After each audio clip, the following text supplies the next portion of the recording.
رحیم ربی اشرح لی صدری ویسر لی امری واحلل عقدۃ من لسانی یفقہوا قولی۔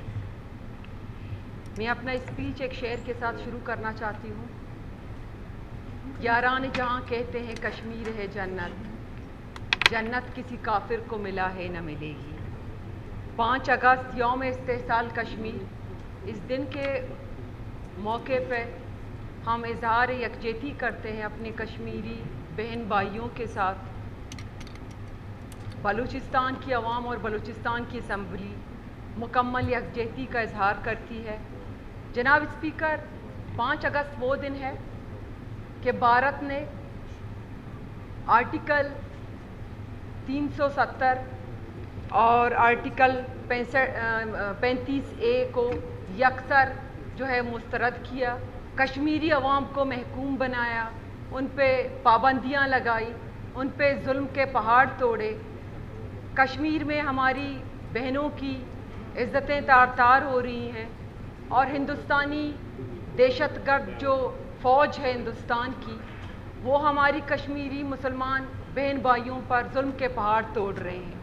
تو ہم ان کی اس درد کو سمجھتے ہیں، ان کی اس تکلیف کا احساس کرتے ہیں، اور بطور مسلمان دنیا میں جہاں بھی مسلمانوں کو کوئی تکلیف پہنچے تو یہ ہمارا ایمان کا حصہ ہے، اور بطور مسلمان یہ ہمارا فریضہ ہے۔ اگر ہم ان کے لیے کچھ نہیں کر سکتے تو ایٹ لیسٹ ہم ان کے لیے یہ احساس اور یہ جو ان کی جو درد ہے اس کو محسوس کر سکیں، اور ان کے لیے وہ یکجہتی کا اظہار کریں۔ لیکن ہمیں فخر محسوس ہوتا ہے کہ ہم ایک ایسے ملک سے تعلق رکھتے ہیں۔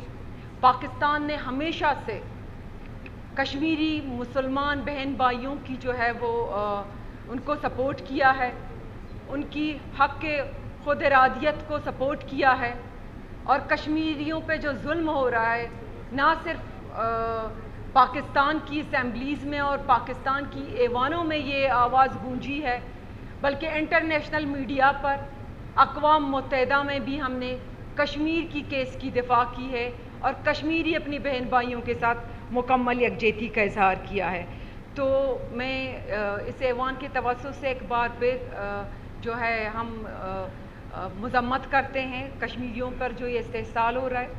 دوسرا یہ کہ بلوچستان میں گزشتہ کچھ دنوں جو واقعات ہوئے، انا اڈپ کا واقعہ ہوا، زیارت کا واقعہ ہوا، ہم اپنے شہداء کو خراج تحسین پیش کرتے ہیں کہ جس طرح وہ دہشت گردوں سے لڑے۔ ہمیں افسوس ہوتا ہے کہ جو بلوچستان میں جس طرح حالات کو وہ اس نہج تک پہنچانے کی کوشش کی جا رہی ہے، لیکن ہماری سیکیورٹی فورسز، ہماری حکومت، قانون نافذ کرنے والے ادارے اس دہشت گردی سے نمٹ رہے ہیں، اس دہشت گردوں کے خلاف لڑ رہے ہیں۔ لیکن میں یہ کہنا چاہوں گی کہ کچھ لوگوں نے ان حالات میں بھی شہداء کی لاشوں کو وہ یرغمال بنایا، ان کو روڈوں پہ لے آئے، ان کی فیملیز کو یرغمال بنایا، اپنی سیاست چمکانے کی کوشش کی۔ ہر کوئی نے ادھر کھڑے ہو کر ایک تقریر کی، اور وہاں سے 9-2-11 ہو گیا، لیکن شہداء کی لاشوں کی تدفین میں رکاوٹ بنے۔